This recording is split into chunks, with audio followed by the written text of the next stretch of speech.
Hi, I'm Rick Rheins, Senior Rabbi at Temple Sinai in Denver, Colorado. This week's Torah portion is Shoftim, which means judges.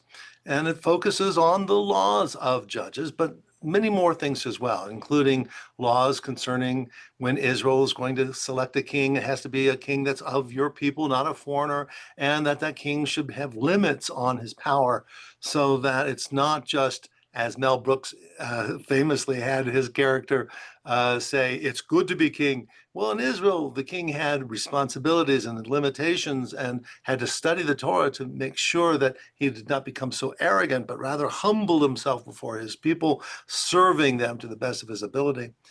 This Torah portion, Shoftim, also has within it the laws of warfare and against idolatry. Lots of things that are in this Torah portion. But I wanted to focus at the very beginning, chapter 16, verse 20, in which there's this famous line that so many of you know because it's written prominently on synagogues and repeated with some good reason, because it has such a rich invitation for interpretation. The line is, Tzedek, tzedek, tirdof. Justice, justice, you shall pursue. Now, the commentators always look at these unique parts of a phrase and say, well, why is it written so that it says tzedek, tzedek, justice, justice? It could have communicated the same thing with just saying the word tzedek or justice once. Why is it repeated? Whereas the commentators will say it screams, darsheni, interpret me. So each of you will have your own interpretation as to why that word tzedek or justice is repeated. In the Talmud, in Tractate Sanhedrin, there's a very interesting interpretation which I find very compelling. And it says the first tzedek refers to pure justice. What's the absolute fact? What's the absolute truth to the best of our ability to discern? And then the second tzedek is for us to have in mind a sense of compromise. Now, if you look at the scales of justice, there's always two ends. You just can't have what the prosecutor says, and you can't have just what the defense says. You have to weigh both. And to the best of our ability, we try to find the truth, and yet sometimes that truth is a little bit beyond our ability, so we look for compromise.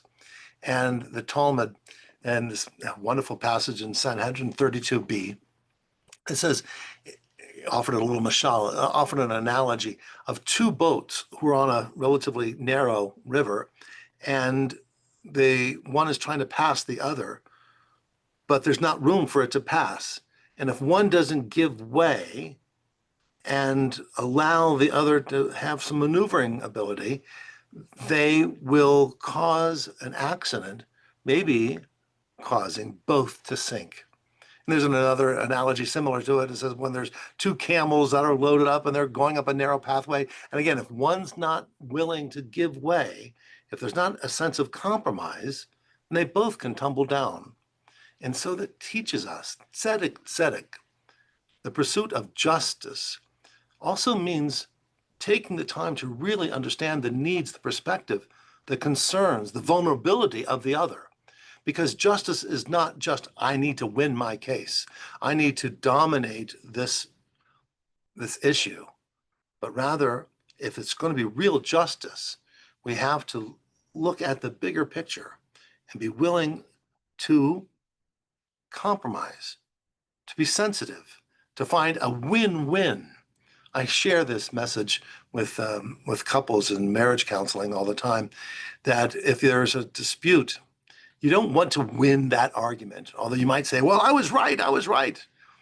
Yeah, but if you're right, that means your spouse is wrong.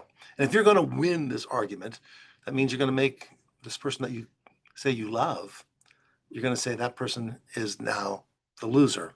I'm the winner, you're the loser. That's not a great way to have a relationship. Can there be compromise? Can there be sensitivity? Can there be tzedek, justice, justice, in which we find a way for each to have his or her position, perspective honored and valued? So it is when the Torah brings us this concept of justice. It says, let there also be compromise, a willingness to listen with intensity, listen with sympathy, and to look how we can live together with harmony. Shabbat Shalom.